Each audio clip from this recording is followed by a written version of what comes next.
Hello everyone, আজকে তোমাদের সাথে শেয়ার করব কিভাবে তোমরা খালি কয়েকটা টিপস ফলো করে একদম পারফেক্ট ল্যাটিনা মেকআপ নিতে পারবে। সো চলো তোমাদের সাথে আজকে শেয়ার করি। আমি অনেককেই দেখছি হচ্ছে ল্যাটিনা মেকআপটা ট্রাই করতে, বাট খুব কম আপুদেরই হচ্ছে মেকআপটা একদম পারফেক্ট হয়েছে। তো আমার কাছে মনে হয়েছে যে কিছু কিছু টিপস ফলো করলে একদমই পারফেক্ট একটা ল্যাটিনা মেকআপ পাওয়া যায়। যেমন আমি অ্যাকচুয়ালি ফার্স্টে ভয় ছিলাম যে অ্যাকচুয়ালি আমারটা হবে কিনা, বাট মেকআপ করার পরে বুঝতে পারলাম না যে কিছু কিছু টিপস ফলো করলে অ্যাকচুয়ালি সুন্দর মেকআপটা পাওয়া যাবে। তো ফার্স্টে আমি যেটা করবো সেটা হচ্ছে একটা ডার্ক কালার পমেড দিয়ে আমার আইব্রোসটা করে নিবো। বাট আমার কাছে একদম ডার্ক কালার কোনো আইব্রো পমেড ছিল না, সো আমি এর জন্য হচ্ছে একটা কাজল ইউজ করছি। তোমরাও চাইলে কাজল ইউজ করতে পারো। তো কাজল ইউজ করে হচ্ছে আমার আইব্রোসটা করে নিব ফার্স্টে। এরপর একটা লাইট কনসিলার দিয়ে আমার আইব্রোসটাকে আমি শার্প করে নিতেছি।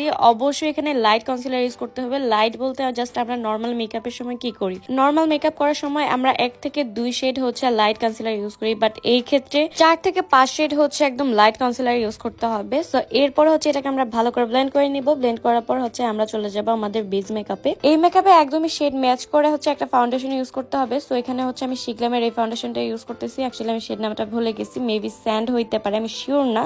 তো এটাকে হচ্ছে ভালো করে অল্প করে দিয়ে নিছি, দেখছো। এটাকে হচ্ছে এবার ভালো করে আমি ব্লেন্ড করে দিব। এরপর চলে যাব কন্ট্রোরে। আর ল্যাটিনা মেকআপে হচ্ছে ওরা কন্ট্রোরটা একটু ডার্ক করে, সো আমি হচ্ছে একটা ডার্ক কন্ট্রোর করে নিতেছি। এবার চলে আসি হচ্ছে কনসিলারে। আর ল্যাটিনা মেকআপের একটা মেইন ফোকাস থাকে হচ্ছে কনসিলারে। ওদের কনসিলারটা অনেক বেশি লাইট হয়। আমি হচ্ছে এখানে একটা লাইট কনসিলার ইউজ করে নিতেছি। আর যে বিউটি ব্লেন্ডার দিয়ে হচ্ছে তোমরা কনসিলারটাকে ব্লেন্ড করবে, ওইটা দিয়ে ভুলেও ফুল ফেস ব্লেন্ড করতে যাবে না, মানে হালকা করেও ট্যাপ ট্যাপ করতে যাবে না, তাহলে পুরাটা ফেস সাদা হয়ে যাবে, তখন আর এটা ল্যাটিনা মেকআপ থাকবে না। এবার চলে আসি ব্লাশে। ব্লাশও আমি খুবই অল্প করে দিতেছি। ল্যাটিনা মেকআপে আমি যেটা খেয়াল করছি, ওরা ব্লাশটা খুবই লাইট করে দেয় আর খুবই শার্প করে হচ্ছে দেওয়ার ট্রাই করে। তো আমিও হচ্ছে এখানে ব্লাশটাকে একটু লাইট করে একটু শার্প করে দেওয়ার ট্রাই করতেছি। এরপর চলে যাবো হচ্ছে ফেসটাকে বেক করতে। তো ফার্স্টে হচ্ছে আমাদের যেখানে যেখানে ভাঁজ পড়ে, লাইক চোখের নিচে, আমাদের যেখানে স্মাইল লাইন আছে, এই জায়গাগুলো হচ্ছে ফার্স্টে আমি পাউডার দিয়ে বেক করে নিব।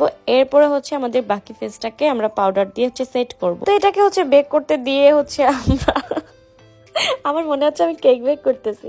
যাই হোক, এবার হচ্ছে আমরা আমাদের আইলুকে চলে যাব। তো আমাদের একটা কন্ট্রোলের একটা শেড নিয়ে হচ্ছে আমি আইলুকটা করতেছি। তেমন কিছুই না, জাস্ট হচ্ছে কন্ট্রোলের শেডটা নিয়ে ভালো করে হচ্ছে ব্লেন্ড করে দিব। এই একটা শেডই দিব। আর তোমরা চাইলে হচ্ছে ইনার কর্নারে একটু হাইলাইটার ইউজ করতে পারো, বাট আমি এখানে কোনো হাইলাইটার ইউজ করতেছি না। এবার হচ্ছে পাউডারটাকে ডাস্ট অফ করে আমি একটু পাউডার কন্ট্রোল অ্যাপ্লাই করে নিব। যেখানে হচ্ছে আমি ক্রিম কন্ট্রোলটা অ্যাপ্লাই করছিলাম, ওইটার উপরে হচ্ছে আমি পাউডার কন্ট্রোলটা দিয়ে এটাকে সেট করে নিব।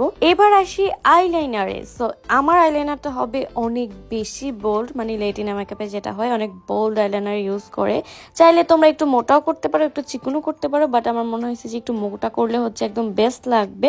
সো আমি হচ্ছে মোটা করে একটা বোল্ড লাইনার দিয়ে নিয়েছি, একদম উইংস টুইংস টেনে, ইনার কর্নারেও হচ্ছে একটু উইংস টানছি, সবকিছু মিলে একটা আমি বোল্ড লাইনার করা ট্রাই করছি। আর এরপর হচ্ছে আমি অল্প করে মাস্কারা অ্যাপ্লাই করে নিব।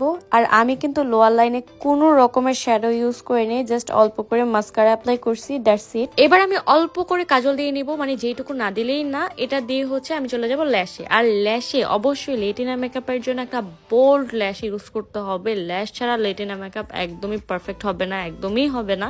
সো আমি হচ্ছে এখানে একটা গর্জিয়াস বোল্ড একটা ল্যাশ ইউজ করে নিতেছি। এরপর হচ্ছে আমি হাইলাইটার অ্যাপ্লাই করব। আর হাইলাইটার শুধুমাত্র অ্যাপ্লাই করব আমার নোজে, অন্য কোথাও না, শুধুমাত্র নোজের মধ্যে অল্প একটু হাইলাইটার অ্যাপ্লাই করব।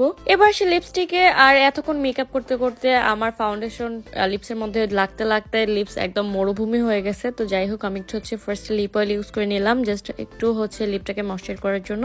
এরপরে হচ্ছে আমি লিপস্টিক অ্যাপ্লাই করব। আমার কাছে কোনো ডার্ক কালারের কোনো রকমের লিপ লাইনার ছিল না, তার জন্য যেটা করলাম, একটা হচ্ছে আমি এখানে নোটের একটা ব্রাউন কালারের ডার্ক শেড নিয়ে আমি এটাকে as a lip liner use করলাম। এরপর হচ্ছে একটা লাইট কালারের শেড আমার লিপসের ফাঁকা জায়গাটাতে দিয়ে নিলাম। সো এবার হচ্ছে আমি একদমই ডান, আমার মেকআপ হয়ে গেছে। আমি জাস্ট এটার সাথে একটু হেয়ারটাকে স্ট্রেট করে নিছি। ল্যাটিনা মেকআপে প্রত্যেকটা মেয়ের হেয়ার গুলা খুবই স্ট্রেট থাকে, তো আমার স্ট্রেট যেহেতু অনেকটা নিচে নেমে গেছে, এই জন্য হচ্ছে আমি একটু এক্সট্রা করে হেয়ার স্ট্রেট করে নিছি। আমি পিছন সাইডটা করি নাই, ব্যাক সাইডটা আমি ফালায় রাখছি, পাত্তা দিই নাই।